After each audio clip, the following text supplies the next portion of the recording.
täna on võib-olla hea mõni uus asi ära õppida, näiteks surfamine.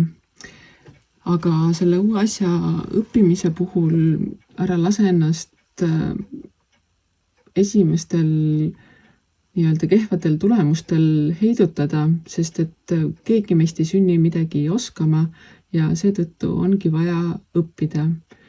Ning õppimiseks on kõige parem viis teha asju korduvalt ja korduvalt ja korduvalt, nii kaua kuni need lõpuks selgeks saavad.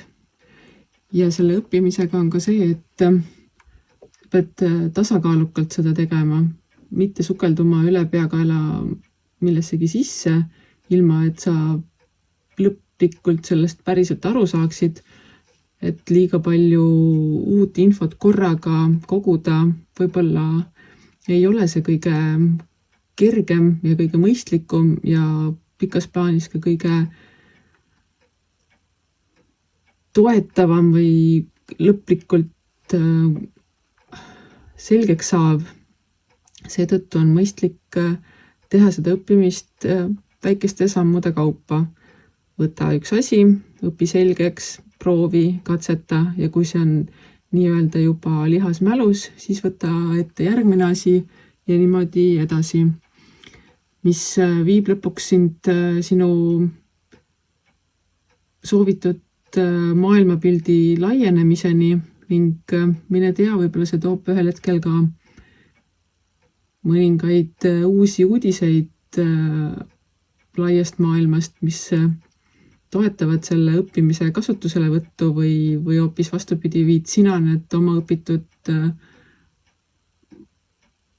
õpingu tulemused hoopis laia maailma ja sellega saad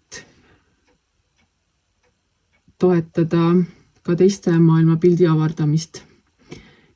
Ja nagu ma alguses ka ütlesin, et ära jää selle juures kinni ka nendesse siiamaani juurdunud mõttemustritesse, piirangutesse ja kogemustesse, sest et maailm muutub pidevalt ning uute viiside avastamine või uute viiside väljatöötamine toimub pidevalt ning ongi see, mis eile toimis, see võib-olla homme enam ei toimi ning kui sa jääd selle juurde, et aga niimoodi on kogu aeg tehtud, siis sa lihtsalt piirad iseenda võimalusi, iseenda maailmapildi laienemist ning see väsitab rohkem, kui võib-olla tulemusi annab.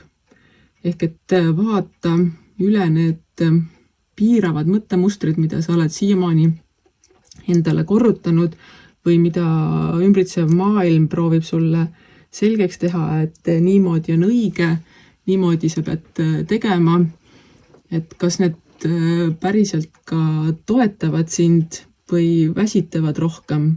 Ning kui sa leiad, et need väsitavad, siis võta puhkus hetkeks ning mõtle ümber need mustrid. See ei pea kindlasti nii olema, et kõik see, mis toimis eile, see toimib ka homme, vaid tee nii, nagu sina tunned, et sinu jaoks kõige õigem on ning kui need, mis eile toimisid, täna ei toimu, siis proovi teistmoodi.